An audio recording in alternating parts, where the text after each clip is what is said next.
Bonjour, aujourd'hui nous sommes à Vaudreuil-Dorion au Twins Taekwondo. Nous allons maintenant rencontrer les entraîneurs Anthony et Nicolas Petrone pour leur demander c'est quoi ta job.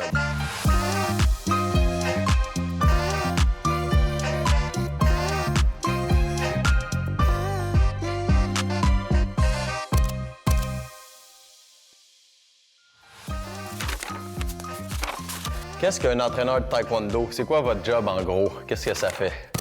Wow! Ça a plusieurs... fait différentes choses. D'un, on enseigne, c'est ça. Deux, on est aussi des mentors, Oui. Que ce soit pour la jeunesse ou même des personnes plus âgées, que ce soit pour le sport tel quel, comme le taekwondo, parce que nous, on enseigne le sport du taekwondo, mais aussi pour rester en santé, OK. on va dire. Quoi d'autre que c'est un... Nick, aurais-tu d'autres idées que tu ferais ajouter dans... Bien dit ça, je le rôle d'un entraîneur? Il y a plusieurs rôles, j'imagine. Mais il y a l'aspect récréatif puis compétitif. Ouais.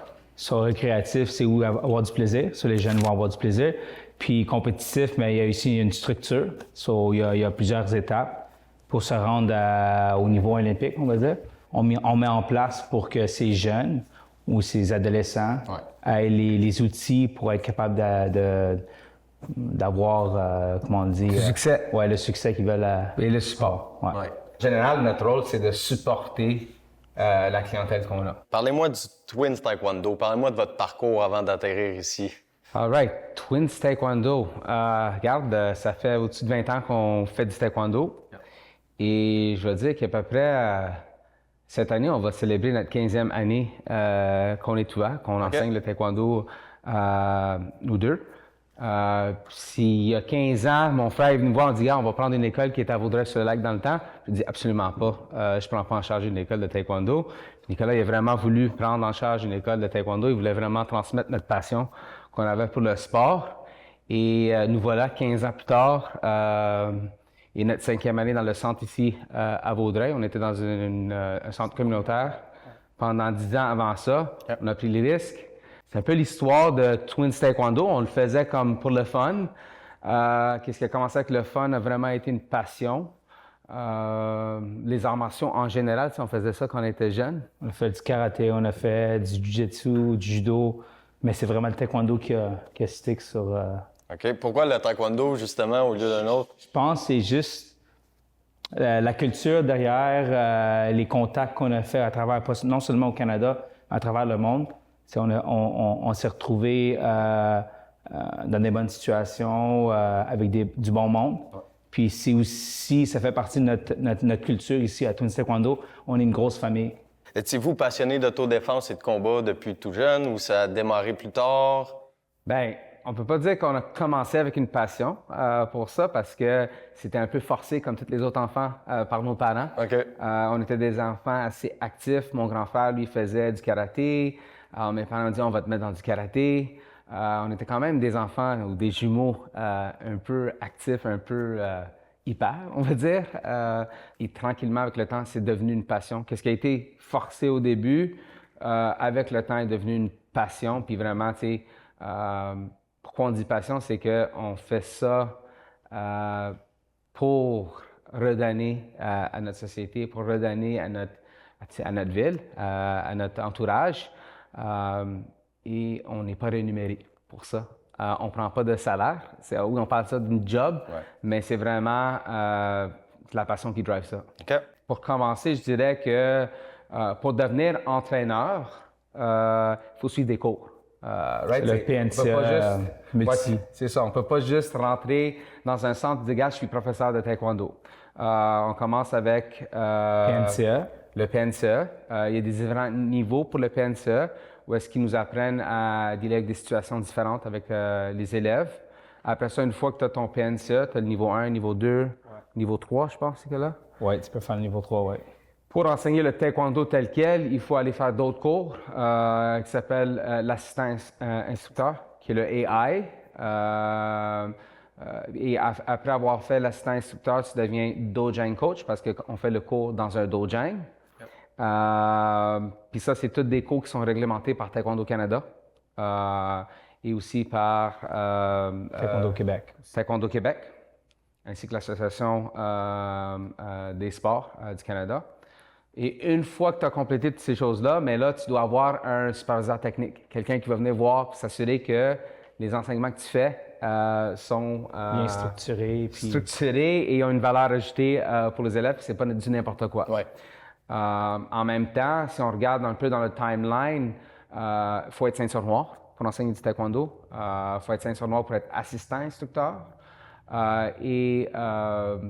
Selon tes niveaux, tu as ceinture noire première dan, deuxième dan, troisième dan, quatrième dan. Pour être un directeur technique d'un centre de taekwondo ou d'un dojang de taekwondo, il faut avoir un quatrième dan. OK. Moi et Nicolas, il y a 2 ans, on a passé notre 5e dan. Ouais. Alors, on peut avoir d'autres écoles, on peut aussi être directeur technique de d'autres écoles, mais c'est une formation continue. C'est pas quelque chose que tu dis, je suis un athlète, puis demain matin, j'aime ça, puis je vais enseigner. Il faut vraiment aller suivre des cours spécifiques pour devenir instructeur. Comme présentement, moi, je suis en train de compléter mon cours PC, ça s'appelle Performance Coach, pour être capable de coacher au niveau national puis international. On dit situation Paname, Olympique, puis des affaires comme ça. Je suis en train de le suivre présentement pour être capable de continuer parce que on a plusieurs athlètes sur l'équipe canadienne. Si moi, je veux aller les coacher à l'international, il faut que j'aille ce cours-là. J'avais un mentor, mais j'ai encore plein de mentors dans le taekwondo, dans le sport du taekwondo. C'est sûr qu'un de mes plus grands mentors, il était en Europe, en Suède. C'est lui qui nous a vraiment poussé de continuer parce qu'il a vu qu'on avait une passion pour le sport, qu'on le faisait pour les bonnes raisons. Alors, on garde toujours en contact avec. Maintenant, il est en Espagne. Mais c'est important d'avoir des mentors dans le sport. C'est important d'avoir des personnes avec qui tu peux t'associer, qui ont les mêmes valeurs que toi et qui te poussent quand tu te sens un peu challengé. Tu sais, c'est quand on a ouvert le centre il y a 5 ans, il y avait la COVID. Si on n'avait pas des bons mentors et des bonnes personnes qui étaient là pour nous supporter puis dire continuez à croire à votre passion, continuez à croire à votre centre, à ce que vous faites, peut-être aujourd'hui on ne serait pas ici. Ouais. Tu peux faire carrière étant juste un professeur de taekwondo, il y en a plein qui le font. Il y a divers programmes aussi. Il y a le sport-études. Il y a des façons d'être capable d'avoir assez de, comment on dit... de fond, pour vivre, je dirais. Mais pour n'importe quel jeune qui veut être professeur de taekwondo ou qui veut être un maître de taekwondo, faites-le pour les bonnes raisons et faites-le par passion. Et si vous faites quelque chose par passion, vous allez avoir plein de succès. Puis tout ce qui est côté compensation, c'est là. C'est juste, ça dépend qu'est-ce que tu veux faire avec. Dans notre cas, nous, on a décidé de réinvestir dans le centre, dans les jeunes, mais pour quelqu'un qui veut avoir un beau salaire, faire une belle vie et vivre sa passion, allez-y. Quel genre d'impact positif ça peut apporter le taekwondo chez les jeunes, chez les personnes âgées aussi? Bien, moi, je dirais que la première chose, ça serait d'établir de la confiance en soi. Je le vois souvent dans des jeunes qui arrivent, qui sont un petit peu plus timides, qui se cachent derrière quelqu'un. Avec le temps, ça t'aide à développer une certaine confiance. Je pense aussi qu'on pourrait dire que ça peut amener la discipline. Discipline, oui. C'est sûr qu'en tant que coach, en tant que maître, on ne peut pas changer ce qui n'est pas pratiqué à la maison, mais on peut aider en leur donnant les bonnes valeurs. Puis la plus simple des choses, c'est vraiment, on parle de l'exercice. Rester physique. Une façon de se défouler. On a beaucoup d'élèves aussi qui ont je les appelle pas des problèmes, mais qui sont hyperactifs. Mais dans un sport comme le taekwondo, où est-ce que c'est où est-ce qu'on bouge beaucoup, ça peut leur aider à défouler cette énergie qu'ils ont de plus. Je peux dire qu'il y a beaucoup de choses. Puis là, on parlait d'enfants, mais dans le côté adulte aussi, ça t'aide dans le côté, tu te mets dans le déconfort. Quand tu fais un sport comme le taekwondo, tu te dis, je suis trop vieux, je suis pas capable de lever ma jambe. Mais c'est le contraire. Ça te permet de voir qu'à la fin de la journée, tu es capable de faire quelque chose, que tu es capable d'accomplir quelque chose que tu pensais que tu n'étais pas capable d'accomplir. Comment perçoyez-vous l'avenir du taekwondo, les avancements dans le sport? Est-ce qu'il y a des choses que vous souhaiteriez qui changent? Le taekwondo, il prend déjà, il change constamment. C'est comme il a dit mon frère, il y a 10 ans, le taekwondo était différent d'aujourd'hui. On est rendu dans l'électronique. Il n'y a plus de, tu sais, dans le temps, c'était des juges. Puis les décisions étaient faites par des personnes humaines. Aujourd'hui, ils portent des systèmes électroniques sur les athlètes, sont moins jugés par une personne qui a on va dire des préjugés, par exemple, et sur un système électronique qui va juger le pointage à la fin d'une ronde ou d'un match. Sur l'aspect taekwondo, ça évolue tout le temps. C'est devenu, aujourd'hui, je dirais plus un peu comme, pas acrobate, mais c'est comme... Des acrobaties. Ouais, des acrobaties, ça c'est- devient un petit peu plus technique. Je dirais que, moi, je le vois comme le positif parce que si on regarde dans les dernières Olympiques, le taekwondo est devenu un petit peu plus populaire, on va dire, puis c'est un sport qui peut être pratiqué par n'importe qui, n'importe où. Où voyez-vous dans 5 ans? Pensez-vous être à la même place, faire la même chose? Avez-vous des projets pour l'avenir? C'est sûr qu'on aimerait ça grandir. Le centre est déjà, je dirais, trop petit pour le nombre d'élèves qu'on a. Alors, avoir un plus grand centre, ça serait le fun. Malheureusement, ça vient avec des coûts. Ouais.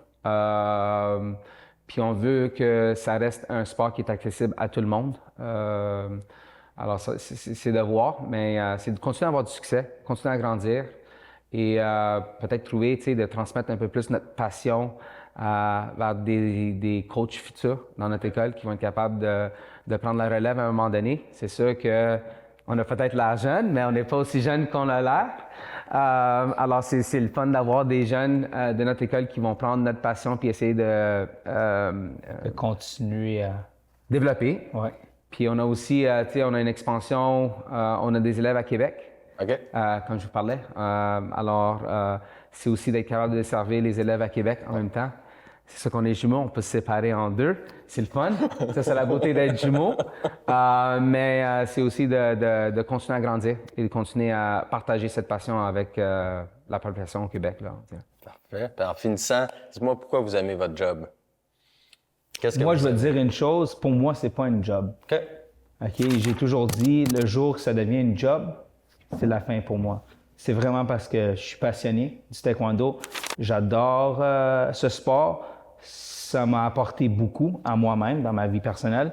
J'ai rencontré beaucoup de personnes, non seulement au Québec, Canada, mais aussi à l'international. Puis cet aspect-là familial, j'ai toujours été éduqué de cette façon-là. Nous, d'origine italienne, la famille, c'est important. On a les mêmes valeurs qu'on a reçues, qu'on veut retransmettre aux jeunes d'aujourd'hui puis aux autres personnes. Puis continuant dans ton... Moi aussi, je ne trouve pas que c'est une job, c'est une passion. On peut le dire comme décision de job, mais moi, qu'est-ce que j'aime le plus, c'est de voir des jeunes grandir. C'est de voir des parents qui viennent me voir qui me disent, regarde, qu'est-ce que tu fais pour nos jeunes? Il n'y a pas de valeur pour ça. C'est d'être un mentor. Puis c'est juste de voir le sourire dans quelqu'un qui ne l'avait pas quand il a commencé. Ouais, c'est ça un peu qu'est-ce que j'aime le plus de cette job-là. Aujourd'hui, nous étions au Twins Taekwondo à Vaudreuil-Dorion. Nous avons rencontré Anthony et Nicolas. J'ai bien aimé mon expérience et j'ai appris que les jeunes frappent très fort. Il ne faut pas les sous-estimer malgré leur âge. Il y a beaucoup de discipline dans cet endroit-là. C'est beau à voir l'esprit d'équipe et l'entraide entre eux. Donc, voilà.